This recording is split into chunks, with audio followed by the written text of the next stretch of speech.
AV COSA in terms of Section 47(3)(c) of the Constitution of the Republic of South Africa, 1996, has been filled by the nomination of Ms. M.S. Letlape with effect from the 2nd November 2023. The member has made and subscribed the oath in the Speaker's office. I welcome the honorable member. I thought she would be here. She was sworn in not long ago. Baba Mthethwa, iphi ingane?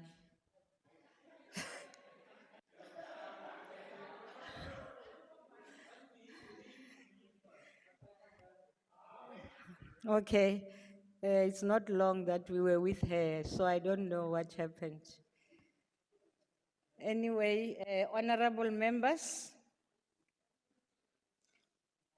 the only item on the order paper is questions addressed to the Deputy President. There are 4 supplementary questions on each question.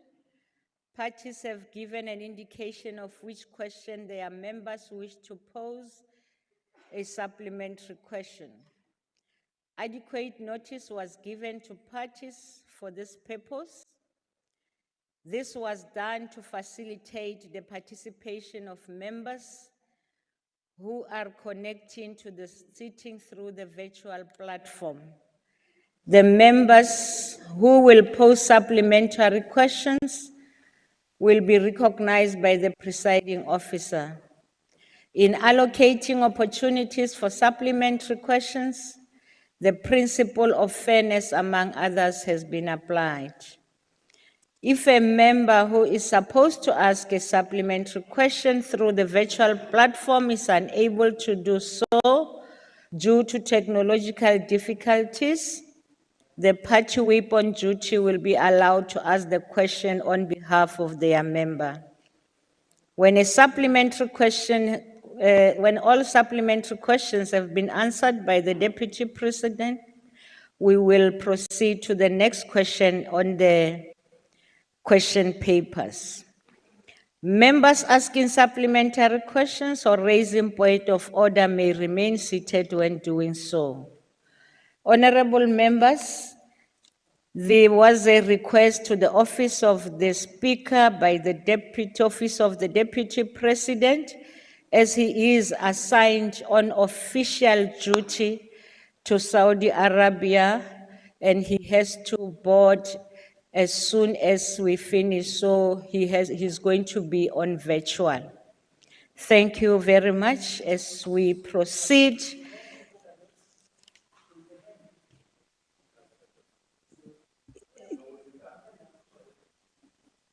it down. No, I was going to call a member, but you can come in. No. House Chair, Thank you very much. I didn't want to disturb the Deputy President when it's time for him to respond to questions. There is no I'm standing up, House Chair, simply because tomorrow, South Africa, the cricket team, is playing against Afghanistan in the semi-final of the Cricket World Cup. And I think it is important that this House, because we're not going to sit before then, that through this House is able to wish them well and to get the whole country to rally behind them, as we did with the Springboks, so that we do it for all the other national teams. Thank you. Thank you very much, Babu Nkwankwa. I think we, as the House, we share your sentiment and wish them well. Thank you very much.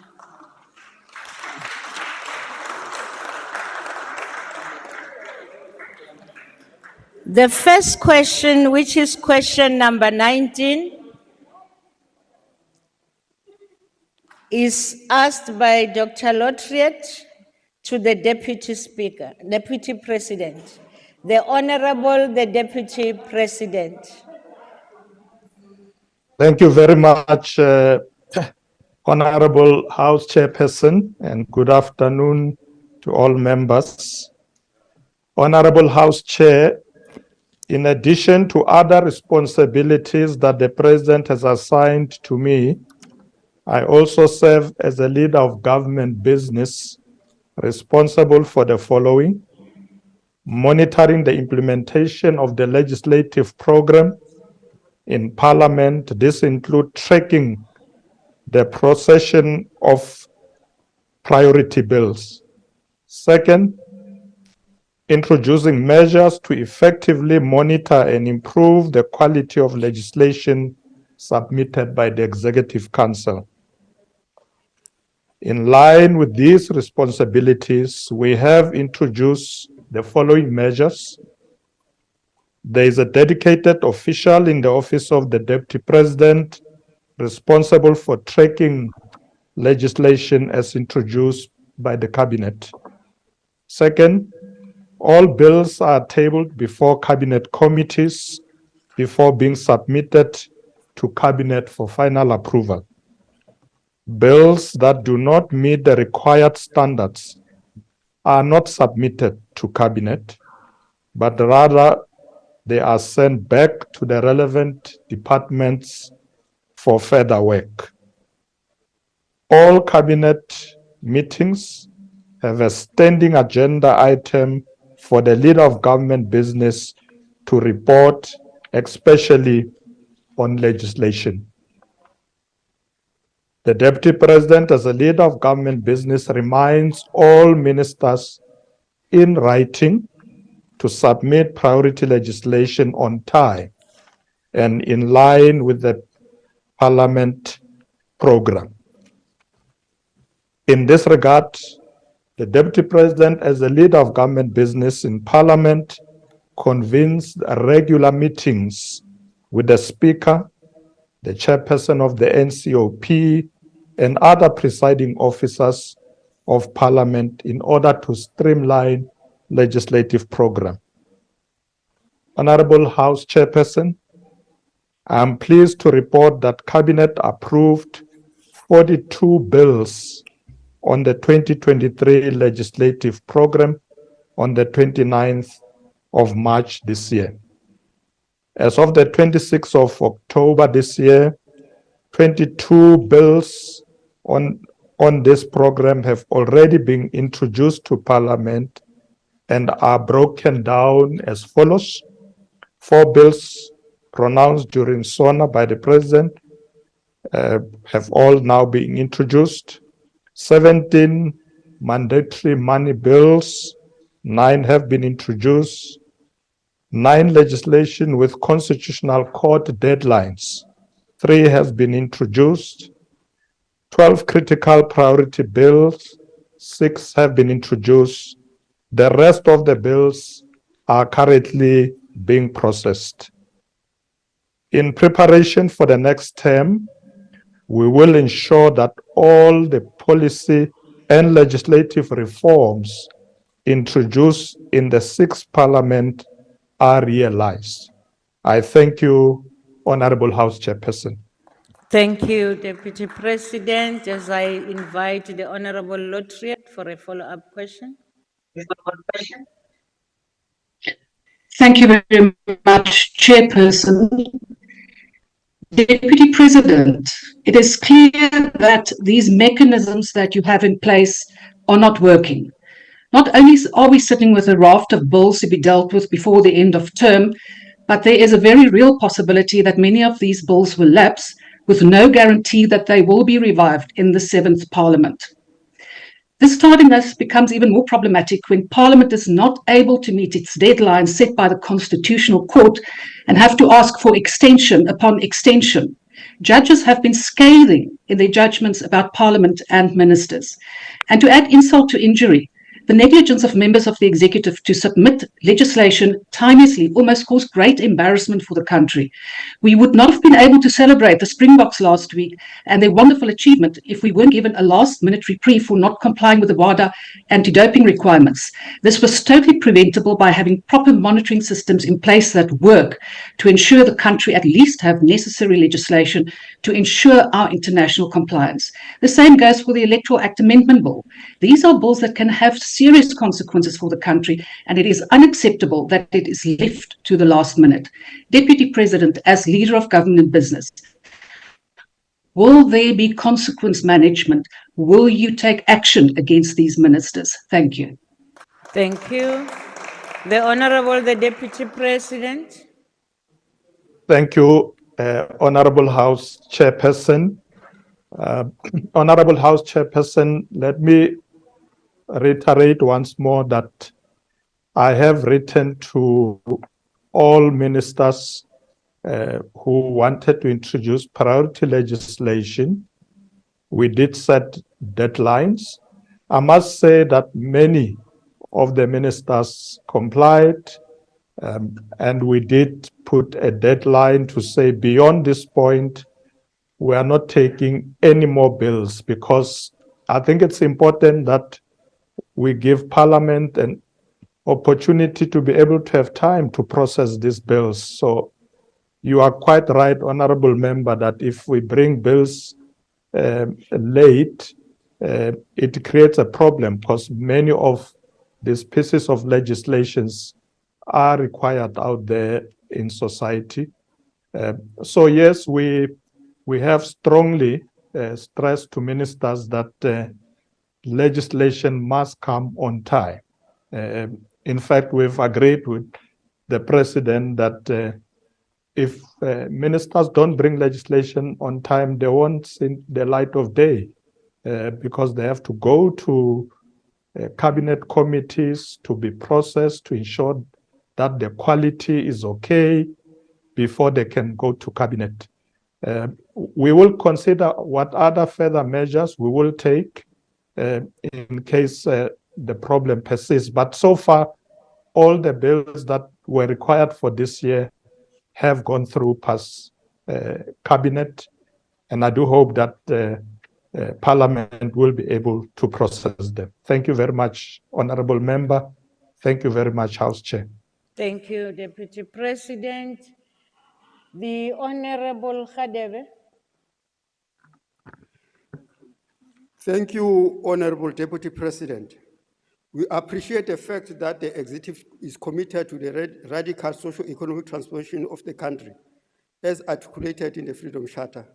This agenda can be achieved through the introduction of progressive laws, such as the NHI Bill and Expropriation Bill. Since Section 85 of the Constitution gives the executive the right and authority to prepare and initiate legislation when Parliament is in session, is it correct to expect the executive to relinquish its authority to introduce bills because the general elections are around the corner? And in doing so, will that not undermine the aspirations of South Africans to achieve a better life for all through new laws and amendments to the existing laws? Because as what we're urging the South African citizens to register next week, will that not undermine that process? Thank you, Chair. Thank you. The Honorable the DP. Thank you very much, Honorable House Chairperson. Honorable Khatebe, our legislative program is in line with the manifesto of the governing party. So ministers look at what the governing party has committed to do, and they then develop legislation. Secondly, the issues that the President raised during SONA, a number of them do require legislation, so that also get considered. Thirdly, some of the issues that come from courts, including the Constitutional Court, require that certain pieces of legislation be processed. So that's what we do. We make sure that these various bills do go through during the term of office of the governing party, because you don't want to leave legislation to be processed in the next term. You have to do all of them in the current term. So we are busy processing those to ensure that come the elections next year, legislation that was required during this term has actually been processed and not left to fall over to the next term. So all those bills I mentioned are now before committees of Parliament. Some have been published, And I'm confident that by the end of the term of this parliament, we would have processed all of them. Thank you very much. Thank you. The Honorable Singh, you're next to ask. Honorable House Chair, I will take the question on behalf of Honorable Singh. Proceed. The Honorable Deputy President, some of our bills do not meet the constitutional values and quality as promised to South Africans. Not long ago, the Minister of Health was slammed by the Constitutional Court on the bill, meaning that the quality of bills that are being processed are not thought through. I would like to know what mechanisms are in place to ensure that bills align with our constitutional values to ensure that they fit the post-apartheid context we live in. Thank you. Thank you. The Honorable GP. Thank you, Honorable House Chairperson, and thank you to the Honorable Member. Honorable House Chairperson, as I said earlier, when a bill is being processed, it goes through cabinet committees. The minister, the DG will make presentation. They can even bring experts. They bring their lawyers, they present. That's where we ensure that we become rigorous to ensure that the quality of the bills is up to standards. I did say earlier that in situation where the bill does not meet the standards, it doesn't pass to cabinet. It's sent back to be reworked on. And also we know that in most cases, before the president assent to pieces of legislation, they get checked once more, the legalities thereof, so that they meet all the standards. So from our side, measures are in place to ensure that all legislation that is passed by government meet the right standards that are required, and therefore we make sure that we are very rigorous. It may happen that in some instances, one or two things is missed, as you refer to the Minister of Health, but most cases, the majority of our bills do meet the required standards that is needed, and that's why they have gone through. Thank you very much, Honorable Member. Thank you. The Honorable Reverend Swart. Thank you, House Chair. Arising from your response, Honourable Deputy President, the ACDP, and I'm sure all of us in Parliament, are deeply concerned about missing Constitutional Court deadlines for remedial legislation. Deputy President, you indicated 9 have deadlines and 3 have been tabled. Now, in that recent Constitutional Court ruling, for the first time ever, the Constitutional Court ordered that the Minister of Home Affairs and his DG must personally pay parts of the costs, which means that bill fell through the cracks. And the court, in expressing its discomfort and upset with what was said that the DG had attempted to blame its delay on COVID pandemic and the fired parliament, although this had taken place 24 months past the deadline. And there was also comment about Parliament, which obviously, on the face of it, that there was campaigning for re-election seemed to be more important to members than meeting the deadline for the enactment of remedial legislation. What mechanisms can we put in place from the executive to ensure Constitutional Court deadlines are met to avoid such judgments? Thank you. Thank you. Let's avoid preambles so that we don't run over with time. The Honorable the President. Thank you very much, Honorable House Chairperson. We continue to look at mechanisms to improve. Obviously, what we did from March this year, as I indicated earlier, I do write letters to all ministers, ask them if they have priority legislation, and indicate to them the deadlines that we put in place, particularly after discussion with presiding officers. And I must say that most of the ministers do keep to those deadlines. including legislation that must be passed as required by the constitutional law, the Constitutional Court. So, so my inclination, Honorable House Chairperson, is that all the legislation that have gone, or all the bills that have gone through Cabinet, will definitely be passed before the end of the term of this Parliament, because, as I said, all of them are currently now being processed. Of course, it means a lot of work for Parliament, because we are going towards the end. We're going to try in the coming term that most of this legislation should come in much earlier than later in the year. But we as Cabinet have now processed everything that needed to be processed. Thank you very much, Honorable Member. Thank you very much, House Chairperson. Thank you, Honorable GP. We now proceed to question number 20, asked by the Honorable Shivambu to the Deputy President. The Deputy President. Thank you very much, Honorable House Chairperson. Honorable House Chairperson, as part of our efforts to assess progress that the government is making in implementing its programs, the President and I have been meeting all ministers, deputy ministers, DGs, and all heads of departments.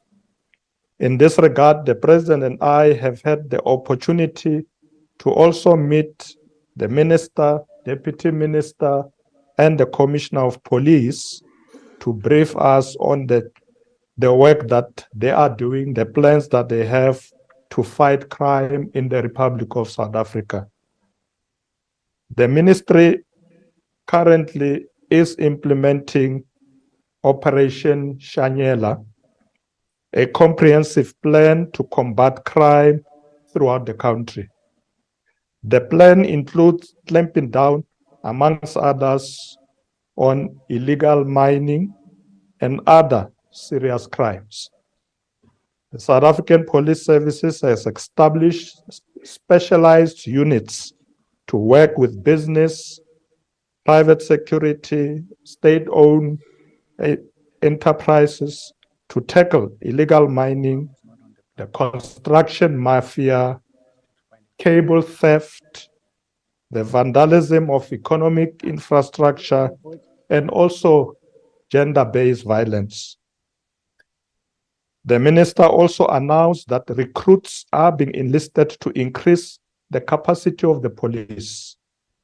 In this regard, 10,000 new trainees have already graduated, and over the next financial years, additional trainees will graduate, bringing the total number to 30,000 new police officers. 1,000 of the newly recruited personnel have been ring-fenced to increase the capacity of public order policing, which deals with crowd management issues and threats resulting from that. The POP has, by the end of October this year, received an additional 4,000 members resulting from this recruitment drive. Honorable House Chairperson, I have confidence not only in the Minister of Police, Minister Cele, Deputy Minister Mashatile, and Commissioner Masemula, but in all men and women in blue, right to the lowest ranking police officer, who are committed to fighting and defeating crime in our communities. The recently launched, and I quote, "Combating Crime Through Decisive Police Action and Robust Community Involvement," and the operationalization of increased crime prevention and combating action plans through Operation Shanyela are yielding results in the fight against crime in our community. Honorable House Chair, we will continue to work jointly with the private sector to invest in efforts to combat crime. I also urge communities to continue to be involved in efforts to fight crime. They must work with the police and expose the rotten apples within our police force. Together, we will win this fight. Let's continue to build safer communities. I thank you, Honorable House Chair. Thank you, Deputy.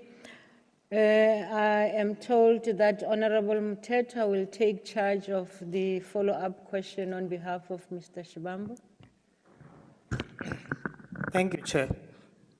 Today, the City of Johannesburg, under the experienced guidance of Commissar Dr. Mthethwa, Proceed, Baba. Honorable Makwetla Kwala. a former EFF member of Parliament and current member of the Mayoral Committee for Public Safety, launched a new crime combating and prevention unit, as well as a tactical reaction unit. This step taken due to EFF number 39 as prevention.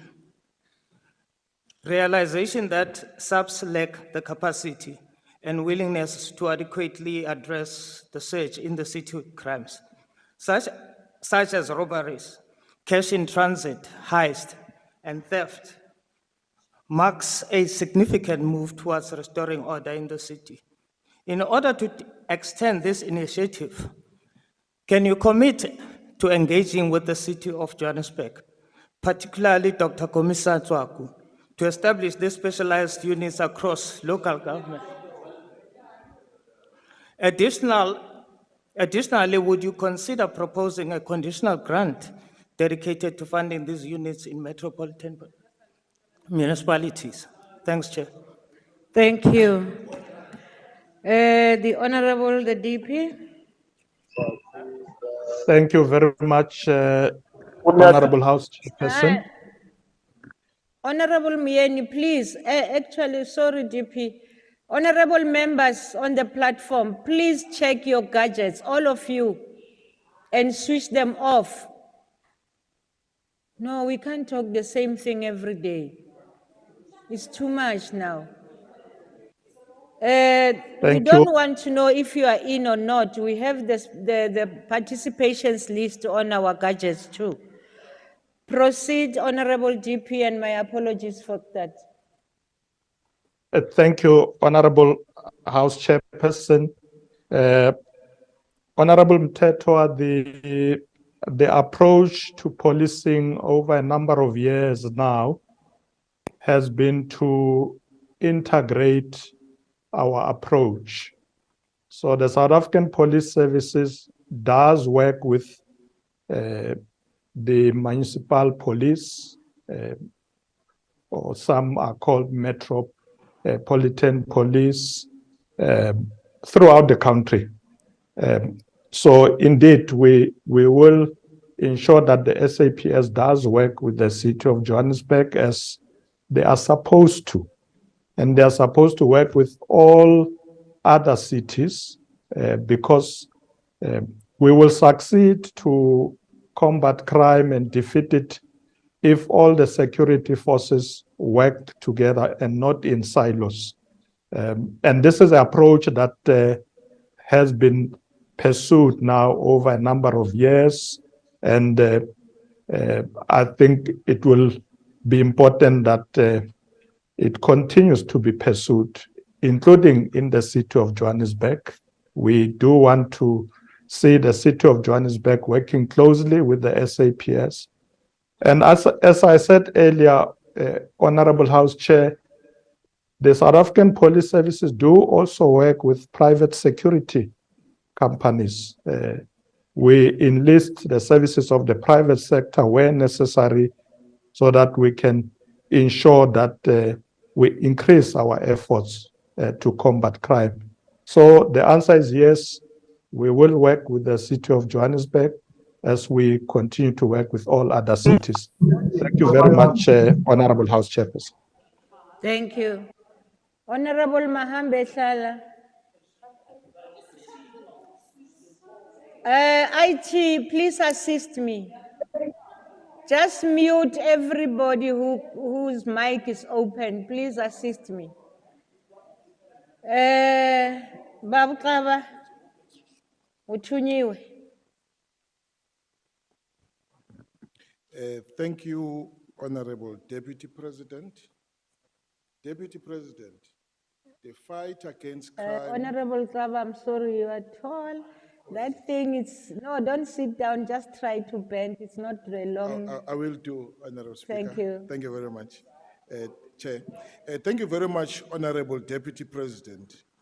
Deputy President, the fight against crime and corruption and building safer communities is one of this government's top priorities.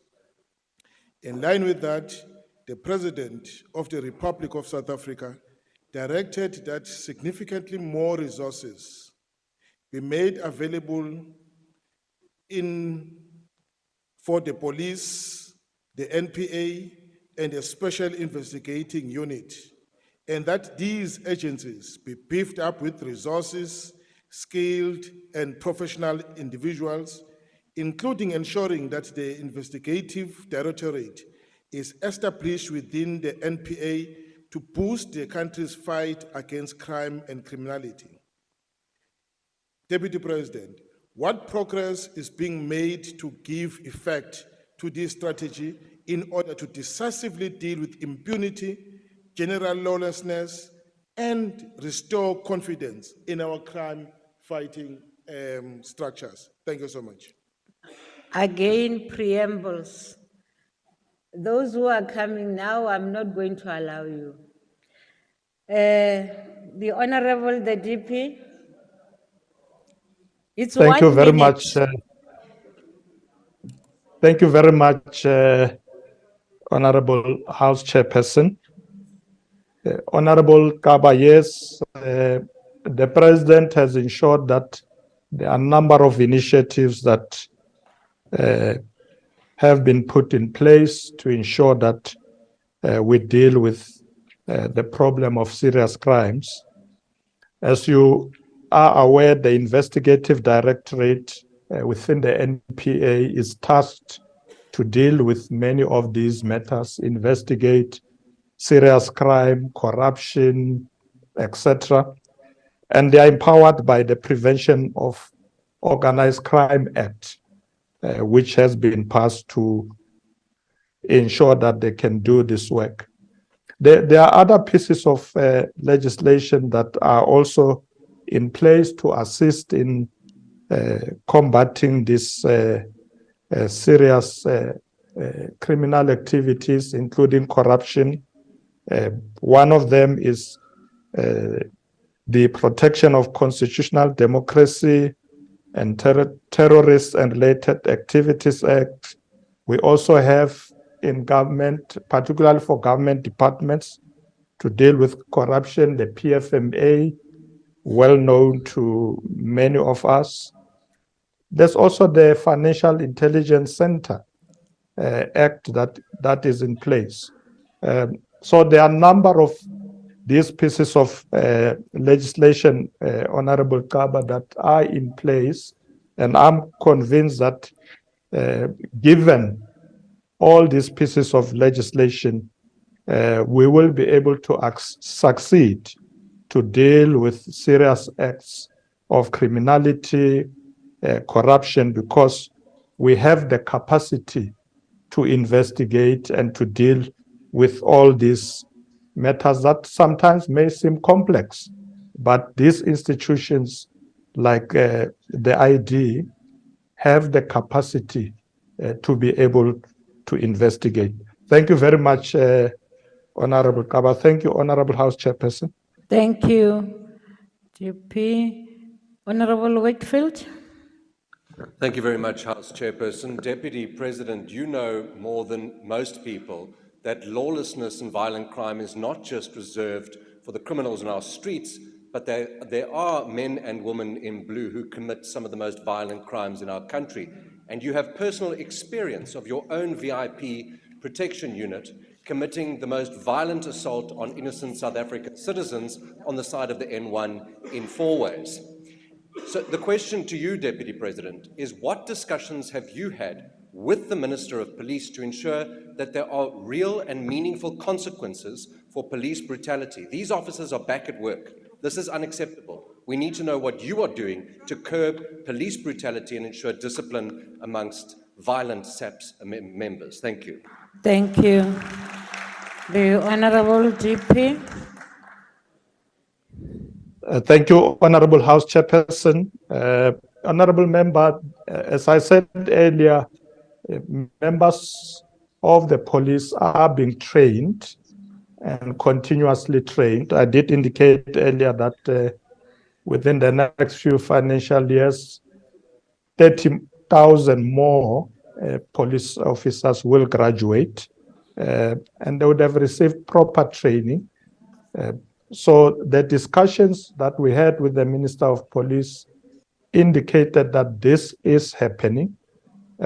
From time to time, you may have challenges as we deal with implementation, but there is no one who don the attire of or the uniform of police to be a police officer who's not properly trained. All of them are being trained, and sometimes they deal with difficult matters out there, but they have been trained to be able to deal with people in a humane manner as far as possible.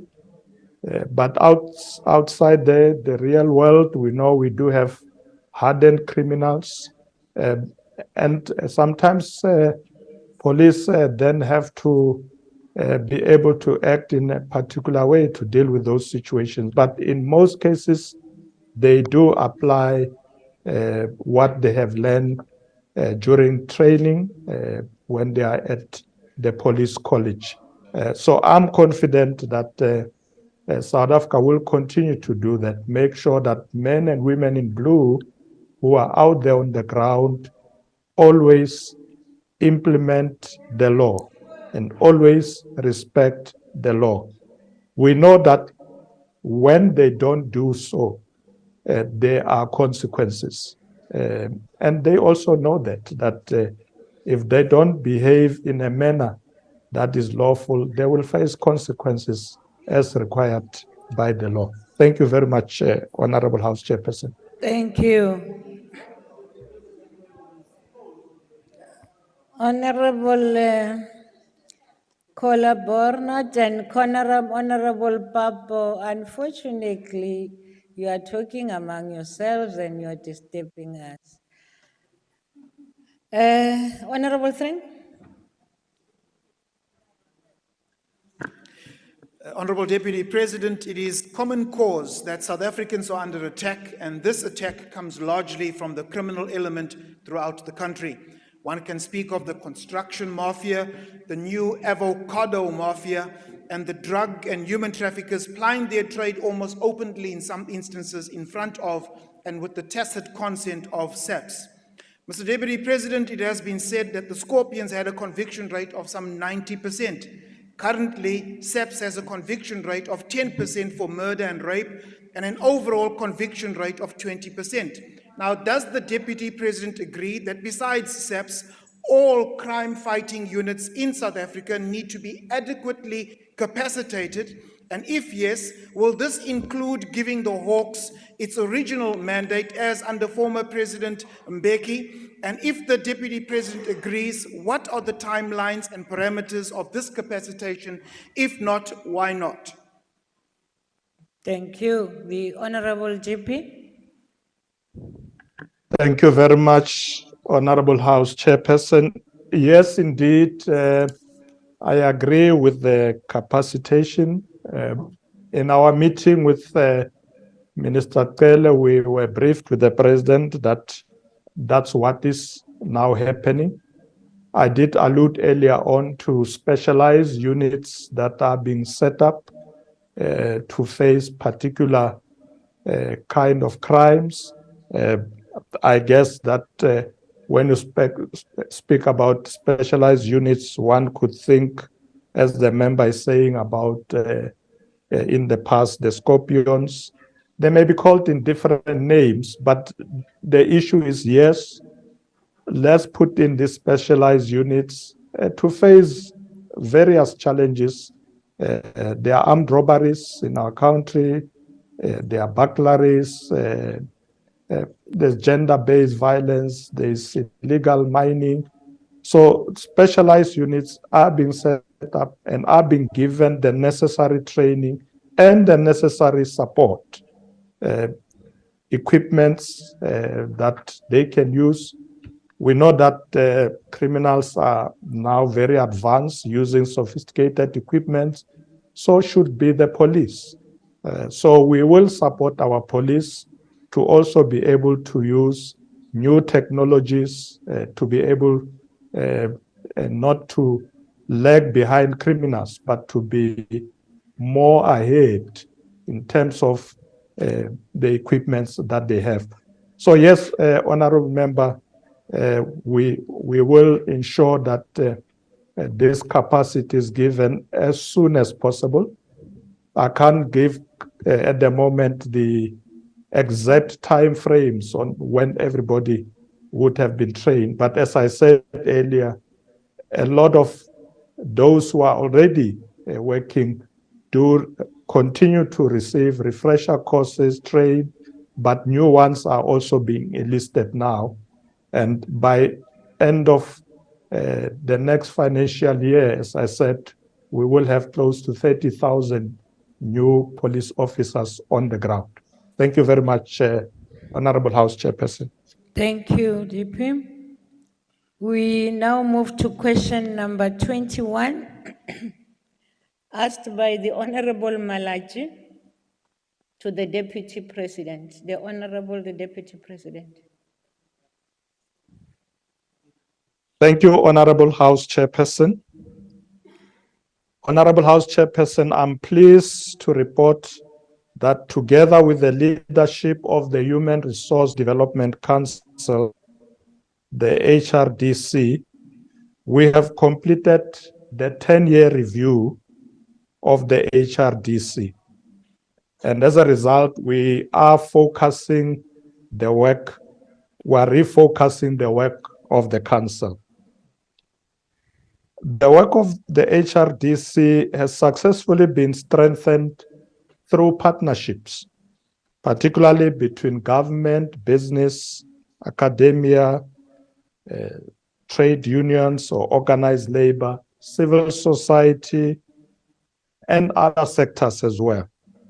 And together addressing blockages in the country's human resource development. The HRDC has been critical in contributing to the economic reconstruction and recovery plan, serving as an anchor by ensuring that the plan is skills-based, innovation-led, entrepreneurship-driven, but also advances technology. Honorable House Chairperson, as part of our commitment to addressing the skills shortage in the economy, the government, through the Department of Higher Education and Training, is committed to ensuring that the doors of education and learning remain open to all our people, to the youth, particularly from historically disadvantaged backgrounds. The Department of Higher Education and Training is already engaged in preparing NSFAS for the coming year, 2024 academic year, through various measures, which includes the finalization of a new comprehensive student financial aid model for cabinet approval. As part of the process to develop this model, the department has consulted several stakeholders, including, amongst others, the Business Association of South Africa, NETLEC, and other participants like organized labor. According to the Minister of Higher Education and Training, clear proposals on the funding model will be submitted to the Cabinet by the end of this year.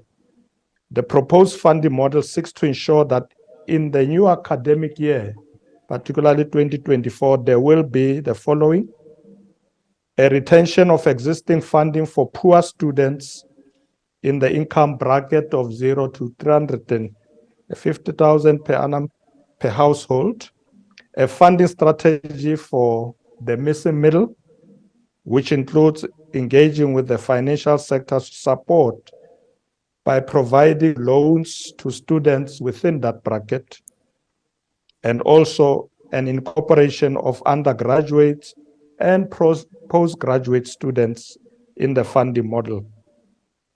Regarding the challenge with direct payments, which started around June this year, the Minister of Higher Education and Training has already met and directed the board to investigate the extent of the problem and further devise a plan to address the identified challenges. To this end, the board has developed a 7-point plan to speed up direct payments to affected individuals. Lastly, the minister has also directed the board to investigate the allegations of irregularities involving the appointment process of the 4 direct payment service providers. There have been notable actions on this matter. However, the board is still to provide a detailed plan on how it will respond to the remaining recommendations of the investigation report. Honorable House Chairperson, I thank you very much. Thank you. I'm informed that Honorable Mashatile will take charge of the question as asked by the Honorable Malachi. The Honorable Mashatile. Thank you very much, House Chair. Deputy President, the ANC-led government has positively responded to the call of generations of progressive student leadership and the Fees Must Fall protest by expanding the threshold for funding from 120 to 350,000, which is a 191 increase. Most of the students in higher education and training system are supported by NSFAS. In other institutions, over 80% of students are NSFAS funded. We have realized free education for the poor and the working class.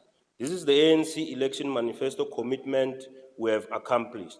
Supporting the missing middle in the context of an increased cost of living is critical to guarantee all student higher education access, and we welcome the work of Cabinet in this regard. We implore decisive interventions to strengthen the governance of NSFAS, as mismanagement elements in NSFAS undermine the progress of transforming the conditions of the poor and undermine the ANC implementation. In relation to the skills-based, innovation-led, entrepreneurial-driven, and advanced technology skill development, how will the Human Resource Development Council ensure that universities and technical and vocational education and training colleges offer a curriculum that responds to the skills areas which are critical for economic growth and employability of graduates? Thank you very much. Thank you. The Honorable the DP. Honorable House Chairperson, thank you very much. Thank you very much, Honorable Mashatile. The Minister of Higher Education in August this year addressed a seminar which dealt with curriculum transformation and innovation. And in that summit, he dealt largely with the issues that you are raising. So the summit, as hosted by the department, was under the theme TVET curriculum transformation, a key to unlock skills development in the modern economy. And one thing that we need to stress, Honorable House Chairperson, is that TVET colleges are very important in this regard. We know that many children, when they finish matric, they want to go to university, but we need a lot of our children to go to TVET colleges. And the minister has been stressing that a lot because we need artisans, etc. So this seminar was very important. And in addition, there is a white paper on post-school education and training, which also outlines this TVET curriculum. So we do hope that beyond this summit, many of our children have got the message to ensure that they find TVET colleges attractive, because that's what the labor market needs. It needs those kind of skills that you can acquire by going to TVET colleges. So that is something that we support. I have been on a number of occasions with the Minister of Higher Education when we go out there in communities, particularly with the district development model, where he has spoken a lot, emphasizing the importance of TVET colleges to be able to ensure that we have the necessary skills that we require as a country. Thank you very much, Honorable House Chairperson. Thank you, DP. Mam King. Deputy President, there is a misalignment between the basic education and higher education to narrow the critical skills gap. NSFAS funds less than 50% of the career fields in the critical skills list. This is aggravated when students were defunded in June and more than 100,000 students did not receive their allowances, forcing students to abandon their studies due to hunger, destitution, and inability to cover their funds. Deputy President, really did Minister Nzimande in October present to Cabinet the awaited comprehensive student funding model on its sustainability, considering that the NTBPS highlighted a downward budget adjustment of 2 billion rand for NSFAS? Thank you. The Honorable GP. Thank you very much, Honorable House Chairperson. Thank you, Honorable Member. Yes, the Minister of Higher Education did present that model to Cabinet. He has been working hard with his team to ensure that we do meet the demands of our students. Honorable House Chairperson, we should take into account that the number of students going to universities and TVET colleges has increased a lot in the recent years, and therefore requiring that government increase its support. And you can see that increase in real terms. I mean, if you go back, 10 years ago, you'll see that perhaps the number of students that were going to universities and colleges maybe were 500,000. The number has since tripled. But so is the funding that government is providing. If I'm not wrong, I think as we speak now, NSFAS is well over 15 billion now, having started at around 600 million rands. So the number of students going to university and colleges, TVET colleges, is increasing, but government is also increasing support. We may not be able to cover everybody. I know Honorable Member is worried that there are students who may not have received their support, but government will do everything to ensure that every student that deserves does actually receive the necessary support. We are doing our best to ensure that our children must go to school, must go to colleges, must go to university, especially those who come from disadvantaged families. They will remain getting support from the government. Thank you very much, Honorable House Chairperson. Thank you. Mhlonishwa Kwankwa. Thank you ever so much, House Chair.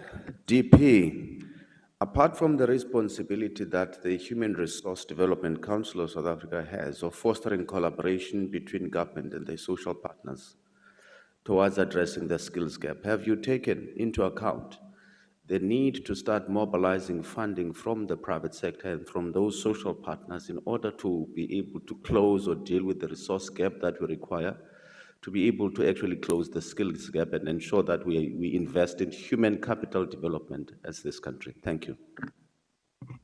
Thank you. The Honorable GP. Thank you, Honorable House Chairperson. Honorable Kwankwa, indeed, what we do in the Human Resource Development Council is to solicit partnership with the private sector, with civil society, organized labor. And I must say it has been going very well. We're finding a lot of support from these other partners to augment what government is doing already, because there's a lot that we need to do. There's a lot of resources required. So yes, Honorable Kwankwa, we are doing that.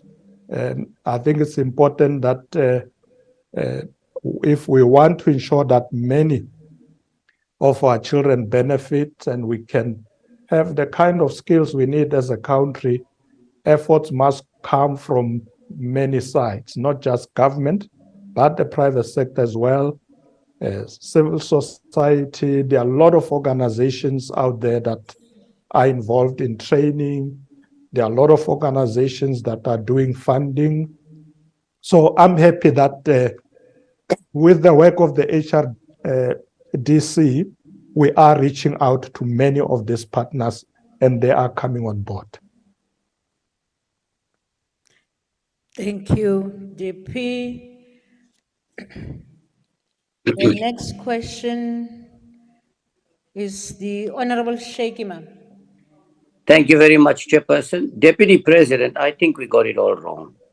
A lot of emphasis appears to be on funds, and a lot of funds have been allocated to TVET colleges. 60% of those that are going to TVET colleges drop out in the first year. There is no mechanisms to monitor these students. Funding is being given, whether they even attend colleges one single day in the year. So there's a 60% dropout in the first year. Another 30% that make it fail mathematics, Deputy President. And then the problem is that the TVET colleges are not, no matter what discussions are taking place, not addressing the skills needs. Their curriculum is based on the availability of lecturers in these TVET colleges.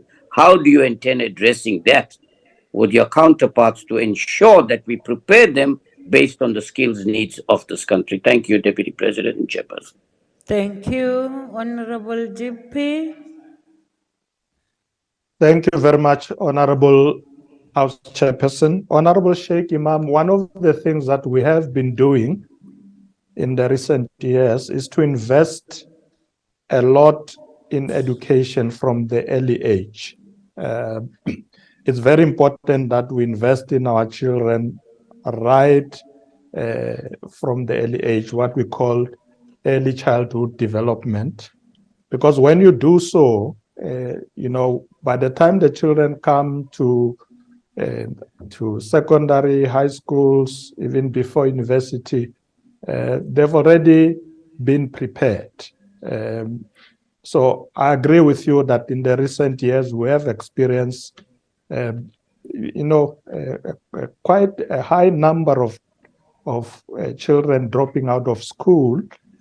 So it's important that we prepare them from as early as possible. So the Department of Basic Education is now putting a lot of resources on early childhood developments. I do think that if we do so, we'll have children who go to high school much better prepared and can avoid this problem of dropouts. So it's not so much a problem of whether they go to TVET colleges or university. I think it's a question of them being much better prepared from an early age as they come into the schooling system. Thank you very much, Honorable House Chairperson. Thank you, GP.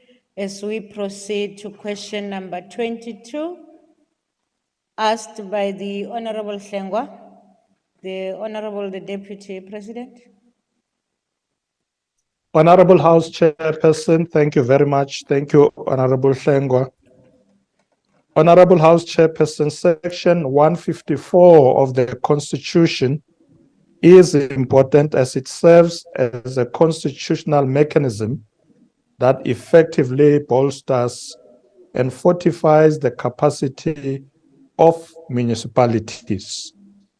It enables the national and provincial governments to support and strengthen municipalities to fulfill their responsibilities and provide quality services to the people.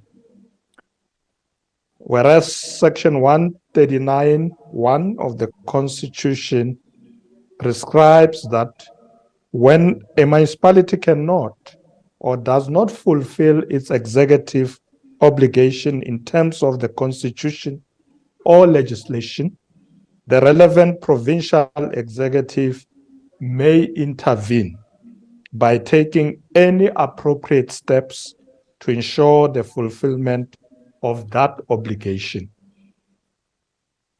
We have, Honorable House Chairperson, always believed that we must, as directed by Section 154 of the Constitution, continue to support municipalities to fulfill their constitutional mandates.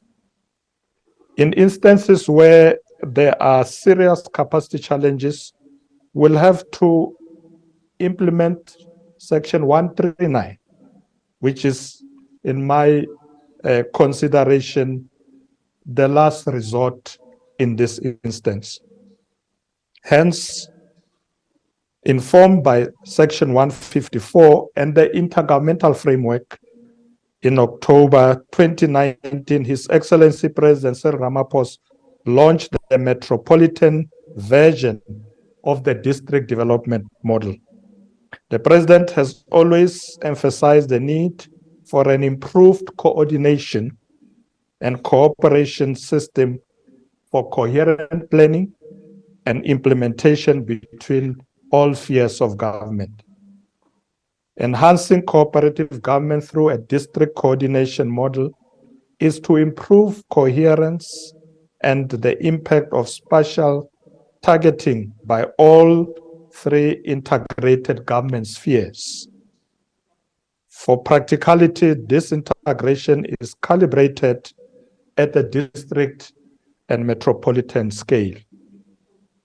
In improving coordination, we have established an interministerial committee, ideally positioned at the national level to facilitate and deliver on the above-mentioned vision, given its composition and also recent experiences. To date, district champions have been appointed and continue to oversee the implementation of the DDM, particularly as facilitated through the presidential DDM Izimbizo that have been held in all provinces. In carrying the mandate of overseeing service delivery interventions across the country going forward, I have convened the IMC on district-based service delivery coordination and implementation, which have now established a war room. Honorable House Chair, the district-based service delivery war room has been giving attention to the following, amongst others: identified service delivery hotspots for intervention, identified and is implementing quick wins for service delivery programs in hotspots by sector departments and their entities, is ensuring alignment of infrastructure development plans and operations with national, provincial, district plans, intensifying the implementation of pipeline infrastructure projects in the identified priority district and metropolitan municipalities. It's also ensuring policy coherence and unlocking bottlenecks to fast-track service delivery. And lastly, it is improving the safety and security of communities by providing early warning and quick win responses mechanisms in areas with service delivery problems. Through the service delivery war room, we have been doing outreaches. We visited a lot of provinces, many of them out there, including Northwest, Gauteng, Free State, KwaZulu-Natal, Eastern Cape, Mpumalanga, and we will be visiting many more of these provinces. Honorable House Chairperson, we believe that the DDM is the way to go, and we will work out there with traditional leaders, businesses, and other communities. In conclusion, let me say we are convinced that through improved coordination, service delivery intervention across municipalities related to infrastructure backlogs and the provision of access to essential services can be fast-tracked. Be rest assured that we will not rest until we have brought stability across all municipalities. I thank you, House Chairperson. Thank you, Honorable GP. The Honorable Hlengwa. Mama Josie. Thank you, Honorable House Chairperson. Honorable Deputy President, quest for power in municipalities mirror those of the governing party internal factional disputes and the abuse of courts to settle political scores serve as an indication of weak internal democracy and mistrust therein. I am happy with your response on what the government is going to do, but I do hope that it is not only a lip service that you are saying today, because we are used to getting government processes and nothing has been done. But what I want to know is how is the government safeguarding against the abuse of political power at the expense of South Africans? Thank you. Thank you. The Honorable GP. Thank you very much, Honorable House Chairperson, and thanks to the Honorable Member. Thank you for understanding our approach in this regard. I agree with you that we must do everything in our power to ensure that we minimize disputes in municipalities, particularly if it's power struggles. As a governing party, we have taken a lot of steps to ensure that those we deploy to operate at those levels, whether as mayors, etc., go through a rigorous process of interviews.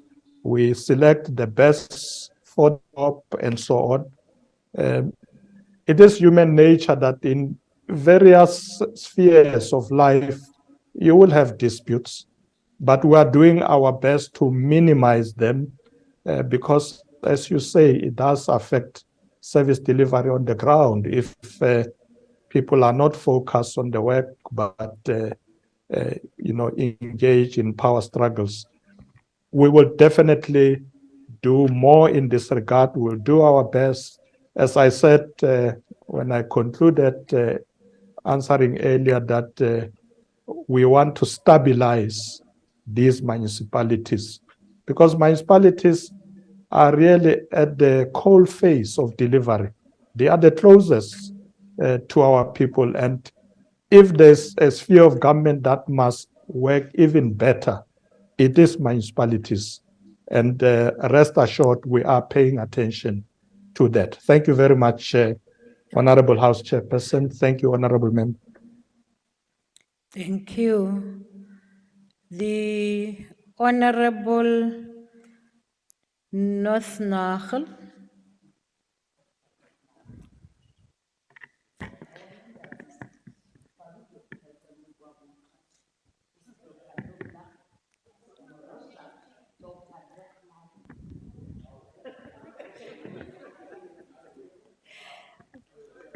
Thank you, Honourable House Chair. Honourable Deputy President, the district development model is designed to address problems with service delivery. From a local government perspective, most municipalities will attest to the struggle to get provincial and national departments to participate in their IDP and municipal planning processes. Through the service delivery war room, you stated that there was already an outreach and interaction with stakeholders in several provinces. When will the DDM as an operational model target the other provinces to improve cooperative governance and build a capable and ethical state? I thank you. Thank you.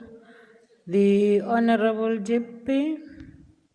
Thank you very much, Honorable House Chairperson.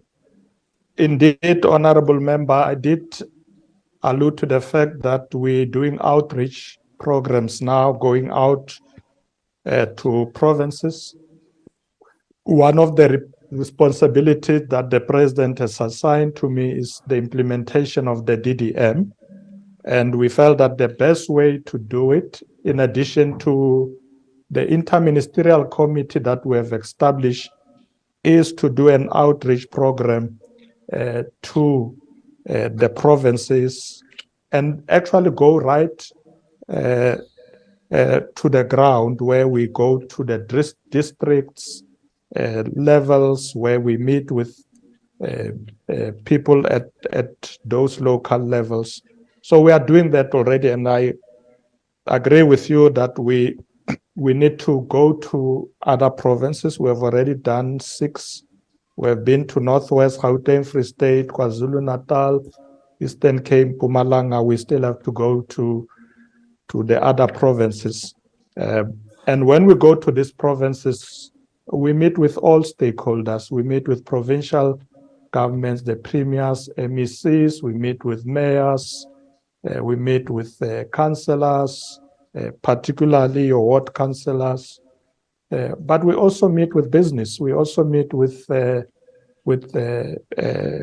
NGOs on the ground. We meet with traditional leaders when we go to rural areas. And that's the way you're going to get the DDM right, is to ensure that the participants are the people themselves in those local areas. That's why I said earlier, Honorable House Chairperson, that we now have a war room that we are using to be able to fast track the rollout of this work. So the district-based service delivery coordination and implementation is done well through this war room, which is reporting to the office of the Deputy President.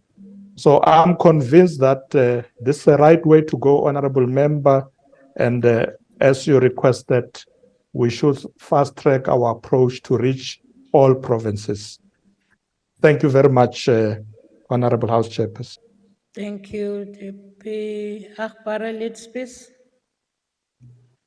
Thank you, House Chair. Deputy President, if I'm correct, the question refers to the Section 139 intervention, as opposed to the district development model and the effectiveness of that intervention. Now, Deputy President, the conflicts and uncertainties surrounding your proposed district development model for fixing South Africa's failing municipalities raise critical concerns about the balance of power between district municipalities, provincial authority, and the Constitution.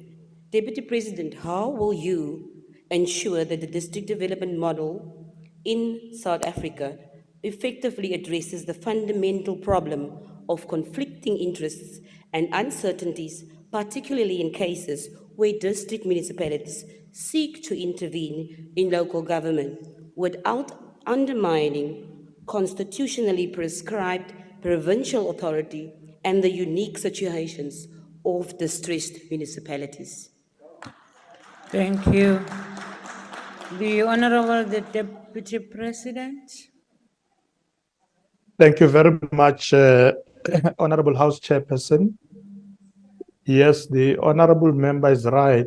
The question at the beginning referred to Section 139. I did indicate that I see that as a last resort because that's where, a provincial government can put a municipality under administration.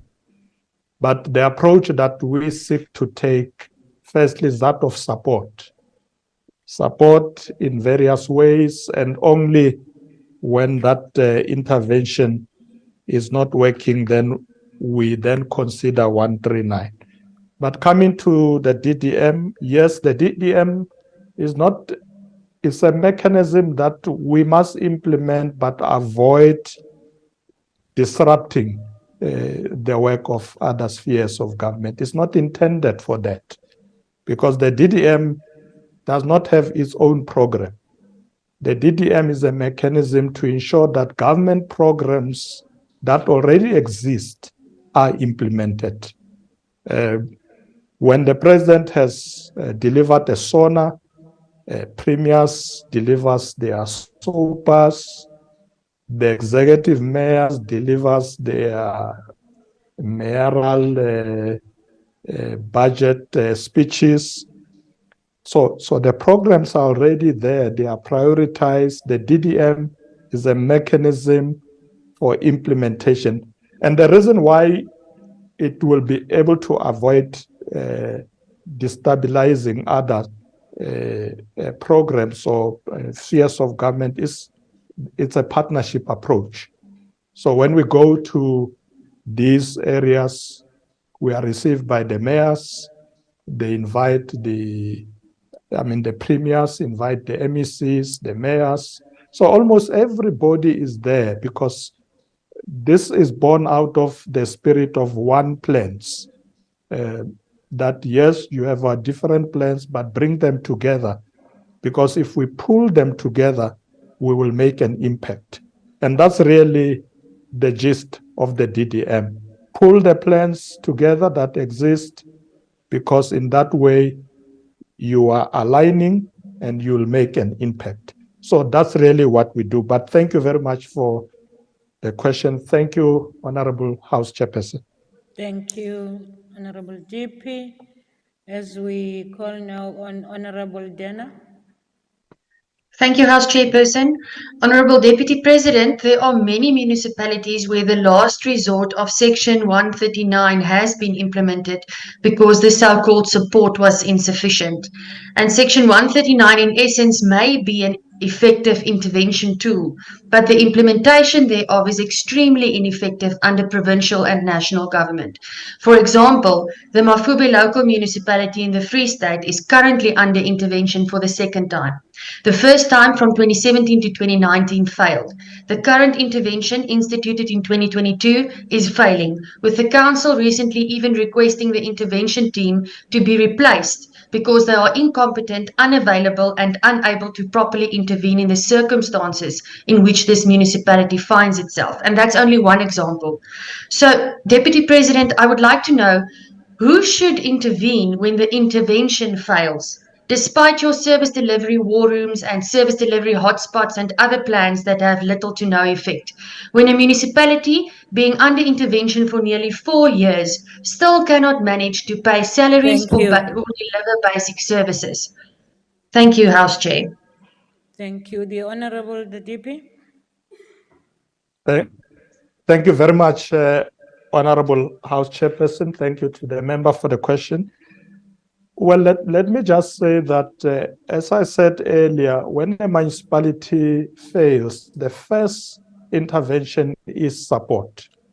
You support the municipality in various ways. You look at the capacity and so on. When that fails, Section 139 comes in. That's when the provincial government, through the Department of COGTA, may take over that municipality and run it. So if I understand the honorable member said there are instances where even that has not succeeded. And I think that's where national government should come in as a last resort. Because if the intervention by a province does not work, then the Minister of COGTA need to come in to intervene and make sure that services are provided to the people on the ground, and the things that needs to be done by the municipality are done.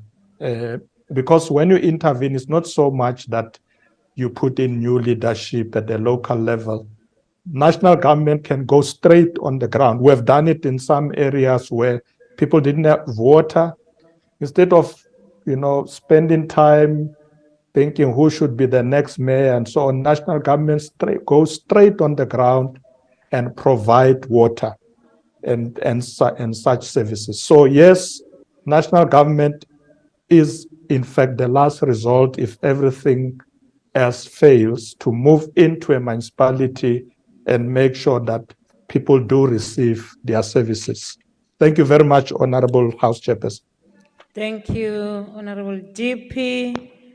As we move to question number 23, asked by the Honorable Dr. Mulder to the Deputy President. The Honorable Deputy President.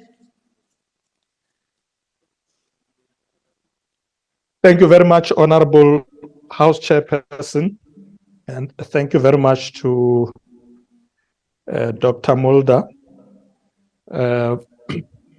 Honorable House Chairperson, after the successful convening of the National Dialogue on Coalition Government at the University of the Western Cape in August of this year, political parties felt that it would be proper for them to share the outcome of the dialogue with their member constituencies. Honorable Mulder will recall that at that dialogue, we agreed to come up with a declaration of some sort that shows what is it that we agree on, really in principle. And that was discussed, debated, but at the end, as I say, the parties then said, look, instead of adopting a finite declaration here, allow us to go back, report to our constituencies what came out of the dialogue, and study these matters further, and then we will come back. We'll come back with views from our constituencies. So indeed, we did send the declaration. It was a declaration and the roadmap to all the parties that participated in that dialogue.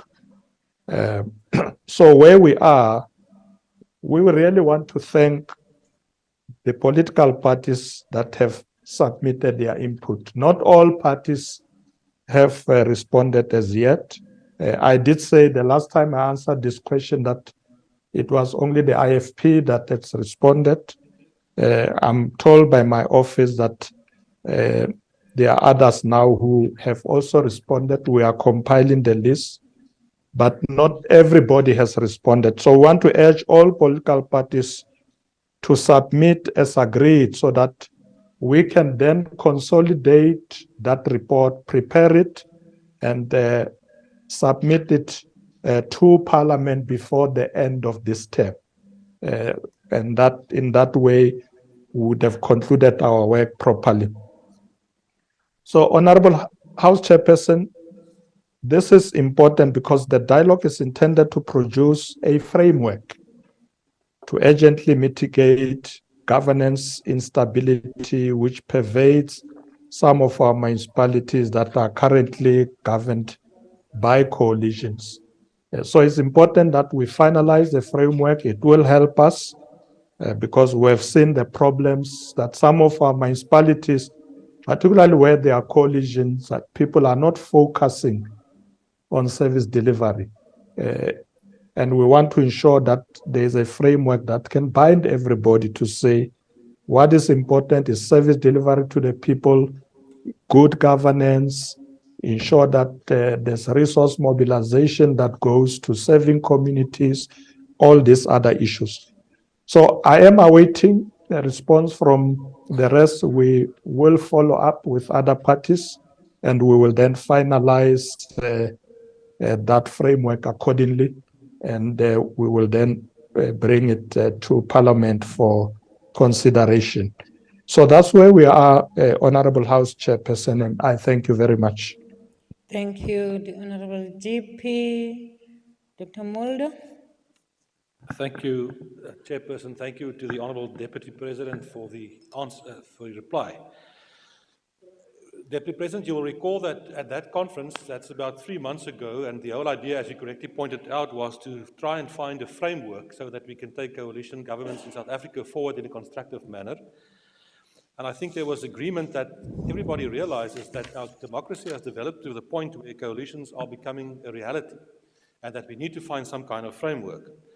I can understand, and it seems that the response from political parties and the furtherance of the process has not been that forthcoming, if I may put it in that way.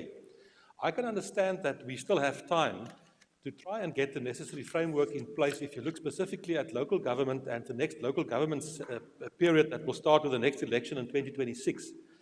My concern is that we are unlikely to find an agreement and amendments and legislation sorted in time for the local and national, the provincial and national election that will be next year, seeing that we are less than 5 months before the election. Are we not concerned that trying to find a framework at this stage will cause some problems because of the political climate that will have an effect on how people look at this kind of approach and framework? Thank you. The Honorable the GP, thank you. Chair, Dr. Melba, you are right. The sooner we finalize the framework, the better. I know that during the debate, the dialogue, there was an issue of whether we want legislation in this regard, and others were saying not necessarily, the framework is enough.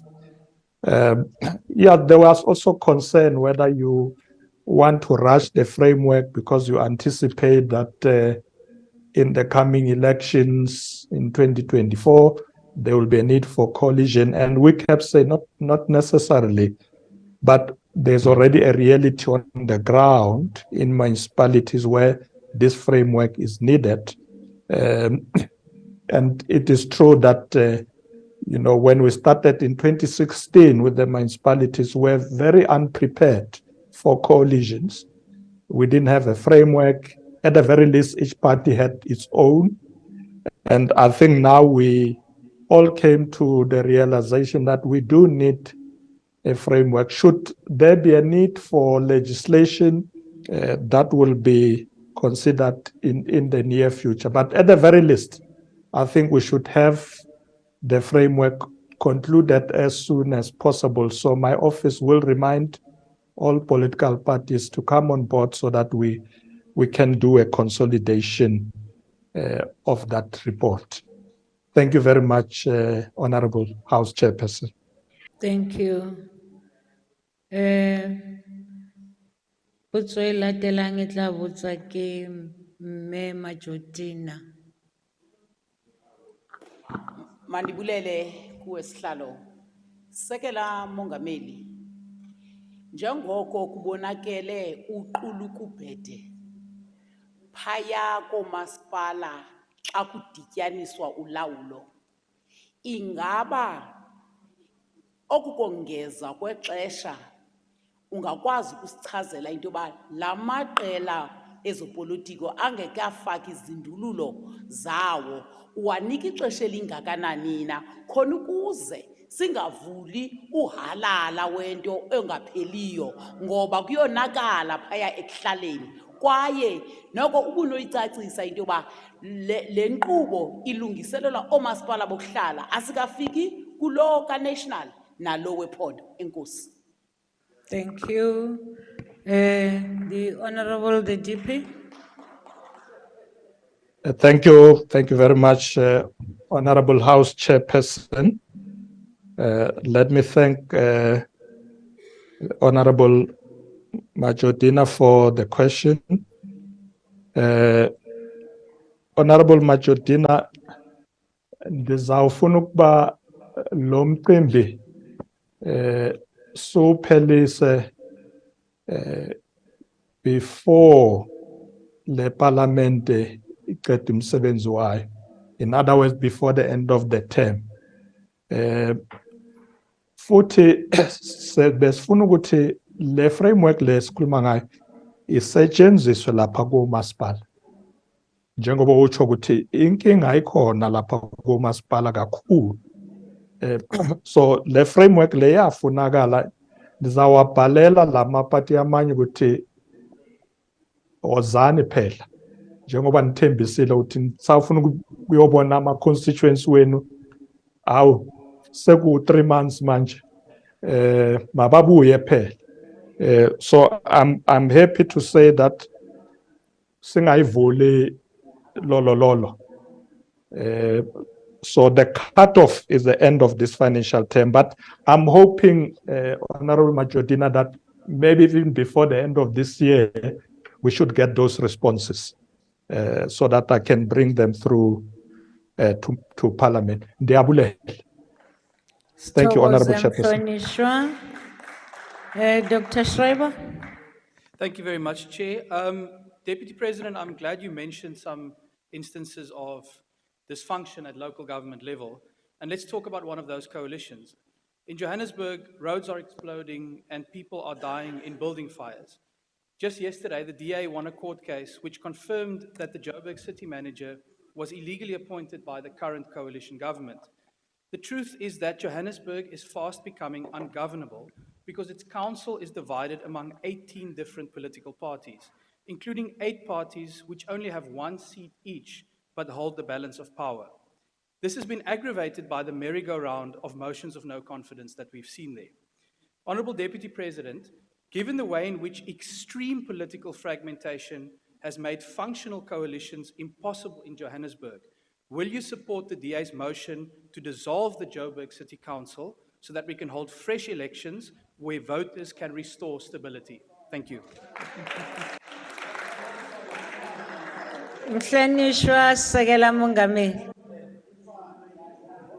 Thank you very much, Honorable Chairperson.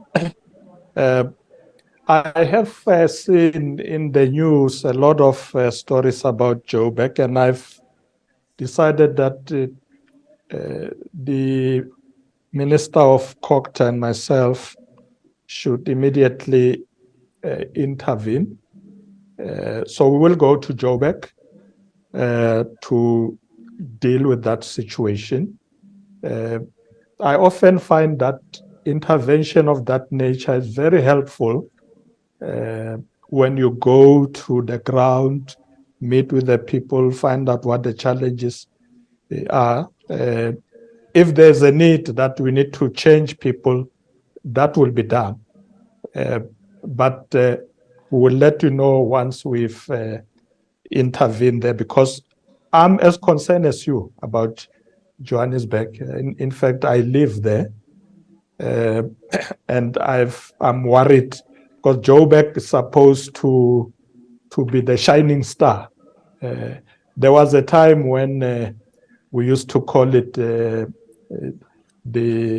Africa best city when Pakistan was still there. But we know that there are challenges now, so we will go and intervene. We have to get Joburg right. So I'm happy that you have asked that question, Honorable Member. You will hear from me. Siyabulela. Thank you, Honorable House Chair. Sithokoze mhlonishwa, nasibiza uProfessor Musima. Thank you, Honorable House Chair. Honorable Deputy President, since we did respond, one of the proposals that was put forward was that the largest party lead a coalition. There were concerns from other parties about this proposal model. Are you aware of the ruling party, if the ruling party has given consideration to that proposal? I thank you, Honorable House Chair. Sithokoze mhlonishwa sekela Mongameli. Thank you very much, Honorable House Chair. In fact, Honorable Member will recall that, in fact, That was also our proposal, if I recall very well. When Secretary General Fikile Mbalula presented our proposal, that was one of them. But there were parties who were saying, maybe not necessarily. So I guess where we are, the issue is that we will deal with this within the framework when we finalize it. Because at the moment, it may also border on give and take. Because if you don't have a framework that is working on principle, you look for numbers. And if I want numbers, honorable member, I can give you a post and say, no, don't worry, you take the mayorship, but my team will take 8 MMCs. So people do those kind of things. Whereas if you have a proper somebody being mute. Askis Deputy President, ke kgopela tshwarelo mo. Re Seabe, as a belief, mo tlosheng, mo tswalleng as a belief. Tswela pele Deputy President. No, Honorable House Chairperson, we will fine-tune and finalize this when we finalize the framework. Okay. Thank you very much. Thank you. The last question of the day is question 24, asked by the Honorable Ramulubeng to the Deputy President. The Deputy President. Honorable House Chair, thank you very much. Honorable House Chair, after the national tragedy in July 2021, which left over 354 people dead, especially in some parts of KwaZulu-Natal and Gauteng, His Excellency President Cyril Ramaphosa appointed an expert panel led by Professor Sandy Africa, Advocate Mujanku Gumbi, and Mr. Silumko Sokupa as additional members to investigate the incident and report to him. Honorable House Chairperson, on Friday, the 4th of February 2022, President Cyril Ramaphosa tabled the expert panel's report to the National Security Council. Among other findings, the report of the panel highlighted the weaknesses of state institutions to conduct timely risk assessment and the ability of these institutions to forewarn police and government of similar impending violence. One area of concern as raised by the panel was the lack of capacity of the police officers to stop and contain the rioting and looting, as well as the lack of capacity within the SAPS to control huge crowds. In this regard, we have already indicated, as reported to the National Council of Provinces earlier, that 10,000 police trainees have already graduated this year, and this recruitment drive will be implemented annually for the next 2 financial years, and in that case, bringing the number, as I said earlier, to about 30,000 new recruits. I said earlier, Honorable House Chair, that 1,000 of these have now been reinforced to serve in the public order policing, which now boasts about additional 4,000 members through this recruitment drive. Furthermore, the South African Police Service has also developed what they call the Increased Crime Prevention and Combating Action Plan. And they do this in collaboration with other law enforcement partners, whether they be Metropolitan Police, private sector, etc. And that will ensure that they are able to immediately stabilize areas where there is violent crime. Ministers of the JCPS cluster have since committed to strengthen the criminal justice system and capacitating law enforcement personnel to serve our people better. We have also been engaging other countries which have state-of-the-art criminal justice system to share some of the good practices for us to be able to bring improvements in our own country. So there's a lot of work now happening to ensure that we should not be caught off guard. And the JCPS, which I chair, is driving that process. Honorable House Chair, I thank you. Thank you, DP. Mayor Anthea Ramulube. Thank you, Chair. Thank you for a comprehensive response, Deputy President. We appreciate the efforts of government in strengthening the GCPS cluster, including capacitating SABs, by way of recruitment of more police officers that we have elaborated on, and the implementation of the basic police training and development program, as well as appointments that have been made in the leadership of the State Security Agency. Deputy President, the terrible mayhem and violence meted out during the July 2021 unrest undermined the legitimacy of state institutions and left the nation psychologically traumatized. Apart from the implementation of the panel's recommendation, what other measures will government put in place to capacitate state institutions to effectively execute their mandate in order to increase public confidence in our state institutions? I thank you. Re leboga, re Motlatsa-Mopresidente. Thank you very much, Honorable House Chairperson, and thank you very much to Honorable Ramulube. I think in a way, Honorable Member, I have alluded to some of the things that we are doing in this regard, as you yourself acknowledge. Training is one of them. Increasing the number of police officers, but beyond that, we have decided that one of the critical areas that we need to invest in is intelligence, because you can have a big number of police officers on the ground, but if they have no information, real information or information real time, they may not be able to do better policing.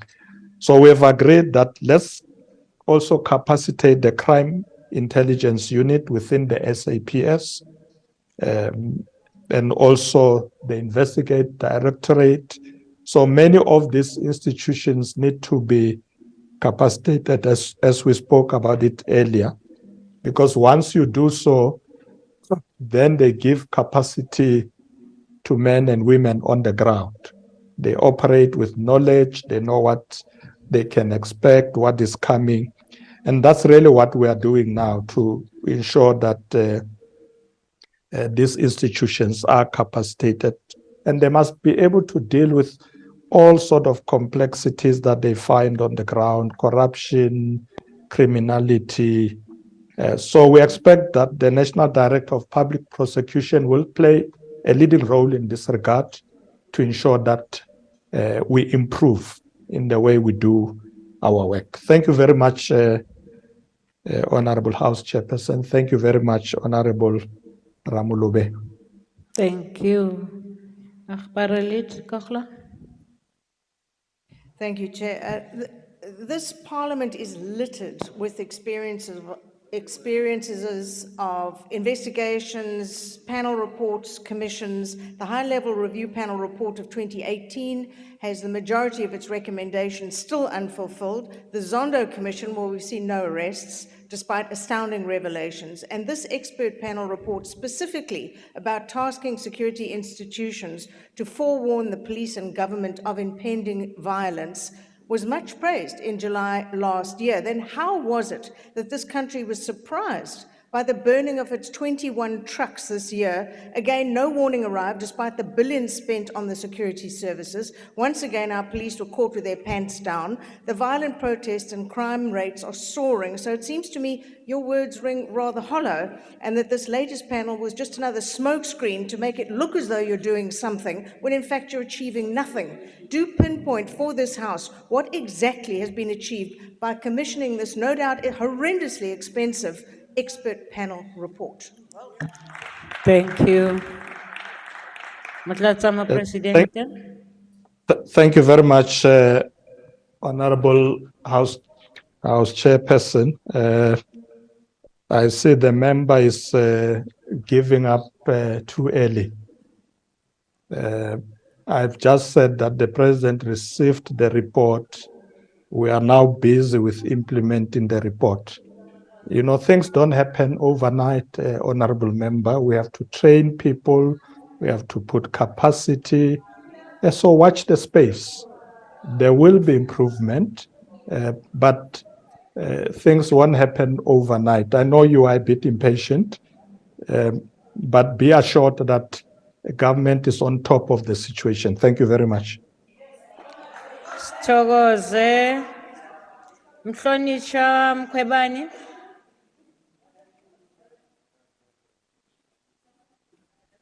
Ngiyathokoza, Chairperson, Deputy President. The ANC government stands in fighting crime. Any crime, including violent crime, shows that the ANC wants to be seen to be committed to fighting crime. But the panel report does show that actually the weakness is in the ANC in fighting crime in all spheres. Therefore, it's very disappointing that to combat crime, including corruption, money laundering, there are instances like the Pala Farm scandal involving concealed cash and potential tax evasion. The South African Reserve Bank, SARS, and the Public Protector have all found in favor of the president. The only person who was committed to deal with this was removed from the system. So this is a challenge because then it shows that there's a rod from the head. Why does the justice system fail or appear to fail to act against the president? Honorable Because when you Mkhwebane, fight your crime, time is that should up. be dealt with. Thank you. Honorable Deputy. Thank you very much, Honorable House Chairperson. Honorable Mkhwebane, welcome. It's your maiden question to the Deputy President. Let me put it this way, Honorable Mkhwebane. The law does not have eyes. So when the law has been implemented, it doesn't look and say, oh, this one is the president. Let's treat him differently. You would recall that right from the beginning with the allegations of Pala and anything else, the president himself said, I subject myself to the processes of the law. Let those agencies that are been tasked to do the task, let them be allowed to do it. Let them investigate, let's give them their space. So once they've done so, I think it is our duty to be able to say, thank you very much, you have done the work, we accept the reports. I don't think we must want to accept the reports that we want or that we anticipated. I think we must respect the professionalism of those who have tasked to do the work. So there may be allegations of tax evasion, etc., but I have confidence in the law enforcement agencies of the country. I have confidence in the criminal justice system that it will deal with all of us without fear or favor. There's no favoritism in the justice, criminal justice system. Whether you are president, deputy president, minister, or advocate, the law is the same for all of us. It's just that the problem is that we as a public sometimes we become the court ourselves, and we found people guilty when they are not found guilty by the court of laws. So I'm happy, Honorable House Chairperson, with the work that is being done by this institution that we have tasked. I think let's respect their work. Thank you very much, Honorable House Chair. Thank you, Deputy President. Honorable members, there was no request for the last supplementary question, and as such, that concludes questions to the Deputy President, and I want to thank you, Deputy President, and bon voyage. Thank you very much. Honorable members, I request members to stand and wait for the chair and the maids to leave the chamber. That concludes the business for the day, and the House is adjourned. Thank you, Chair.